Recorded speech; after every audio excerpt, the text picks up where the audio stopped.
Hello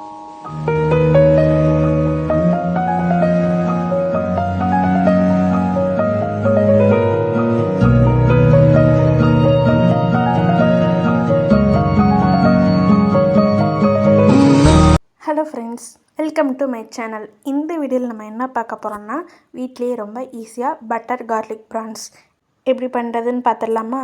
அதுக்கு வந்து நான் ஒரு 1/4 கிலோ அளவுக்கு ப்ரான்ஸை வந்து க்ளீன் பண்ணி எடுத்து வச்சுருக்கிறேன். மேரினேஷனுக்காக 1/2 டேபிள் ஸ்பூன் மிளகாய்த்தூள், கொஞ்சமாக மஞ்சள் தூள், இது கூடவே ப்ரான்ஸுக்கு தேவையான அளவு உப்பு, கொஞ்சமாக பெப்பர் எல்லாத்தையுமே வந்து சேர்த்துட்டு நல்லா கலந்து விட்டுருங்க. கலந்து விட்டுட்டு மேரினேஷன் பண்ணி 1/2 அன் ஹவர் வந்து அப்படியே வந்து வச்சுருங்க.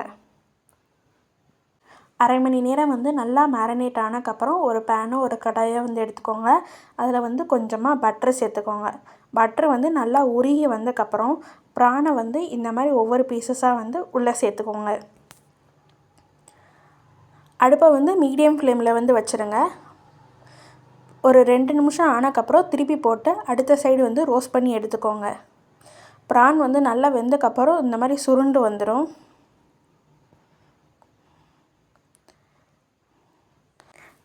ஒரு 2 நிமிஷம் ஆனதுக்கப்புறம் மறுபடியும் வந்து இந்த சைடு வந்து திருப்பி போட்டு நல்லா ரோஸ்ட் பண்ணி எடுத்துக்கோங்க.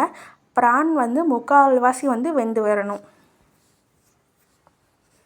தேவைப்பட்டால் இந்த ஸ்டேஜில் வந்து கொஞ்சமாக பட்டர் கூட வந்து சேர்த்துக்கோங்க. பாருங்கள், இந்தளவுக்கு வந்து நல்லா ரோஸ்ட் ஆனதுக்கப்புறம் நம்ம ப்ரான்ஸை வந்து இன்னொரு பாத்திரத்தில் வந்து மாற்றி எடுத்துக்கலாம்.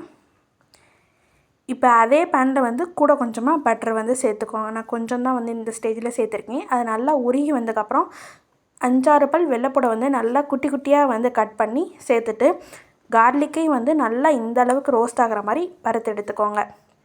இந்த அளவுக்கு நல்லா ரோஸ்ட் ஆனதுக்கப்புறம் நம்ம ஆல்ரெடி ரோஸ்ட் பண்ணி வச்சுருக்கிற ப்ரானையும் வந்து உள்ளே சேர்த்துடலாம். சேர்த்துட்டு நல்லா கலந்து விட்டுருங்க. அவ்வளோதான். ப்ரான் வந்து நல்லா வெந்து வந்ததுக்கப்புறம் கடைசியாக கொஞ்சமாக கொத்தமல்லி இலை மட்டும் தூவி விட்டுட்டு ஸ்டவ்வை வந்து ஆஃப் பண்ணிடுங்க. அவ்வளோதான். வீட்டிலேயே வந்து ஈஸியாக பட்டர் கார்லிக் ப்ரான்ஸ் வந்து சூப்பராக ரெடி பண்ணியாச்சு. இந்த வீடியோ பிடிச்சிச்சுன்னா லைக் பண்ணுங்கள், ஷேர் பண்ணுங்கள், மறக்காமல் சேனலை சப்ஸ்கிரைப் பண்ணிடுங்க. நீங்களும் ட்ரை பண்ணி பார்த்துட்டு எப்படி இருந்துச்சுன்னு கமெண்ட் பண்ணுங்கள். தேங்க்யூ.